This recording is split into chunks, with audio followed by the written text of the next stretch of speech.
Deal Museum was formed 50 years ago. It's completely volunteer run. We do it for the love of the history of Deal and to maintain general maritime history. Getting accreditation is really important for us because it makes us sort of a proper museum in a way, because we're being judged against standards which all other museums are judged against. As a small museum, it seems daunting. You think, well, can we do that? But in a way, it's been really useful because we've been going through all our procedures, how we run things, and making sure we're doing it right, because you don't know until you're measuring it against something. So obviously you can't really do accreditation on your own, and we are overseen by the South East Museum Development team, and they've been really supportive and gave us a grant and introduced us to a accreditation consultant, Sarah, who then led us through the process, explained not only what we should do but why we should do it, and made it much easier and got us through. Museum accreditation that's administered by the Arts Council basically sets out nationally agreed standards for museums to follow.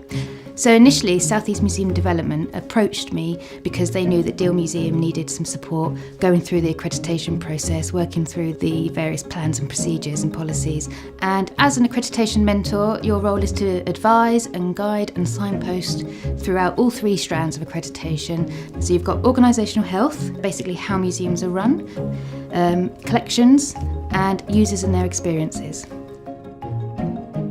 In terms of the collection strand of accreditation, we started to look at our collections policies.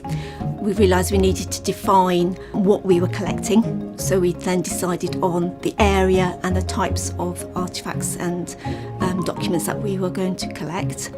That then led on to the deaccessioning and disposal policies and procedures, so that we could actually dispose of items appropriately. Defining the collections is important because it makes it more relevant, makes it more informative and far more enjoyable to our audiences. In terms of the governance and management strand of the accreditation, when we started the accreditation process, we didn't have an awful lot in the way of policies of how the museum should actually be run. We didn't have proper emergency plans of what happens if fire breaks out, which items in the museum should be rescued first. Really detailed, but necessary for a proper running of the museum. And so we had to develop all of these policies. But the support that we got from SEMD through the grant and through the consultancy from Sarah made the whole process much smoother. So another key strand of accreditation is audience development. What Deal have done here is really pushed the social media to try and reach more people and be more accessible, and lots of people would send in their photographs that will be on display here in the museum, sharing their memories to us.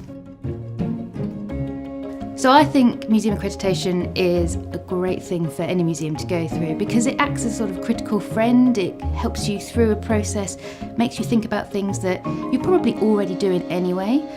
It's just formalising it in a way that is recognisable by the standard. And you get to learn from each other. It's all about sharing and learning.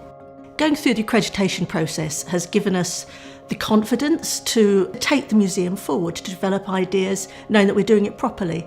It's really beneficial because it makes sure that we keep developing and keep improving our standards and keep up to date with all the developments that are taking place within museums and best practice. Becoming accredited means we know that we've got everything in the right place. So now it means we can do bigger things and have dreams, really, because this is a museum. It's owned by the town, it's for the people, and the more people we can reach, the better, and accreditation is allowing us to do that much more successfully now.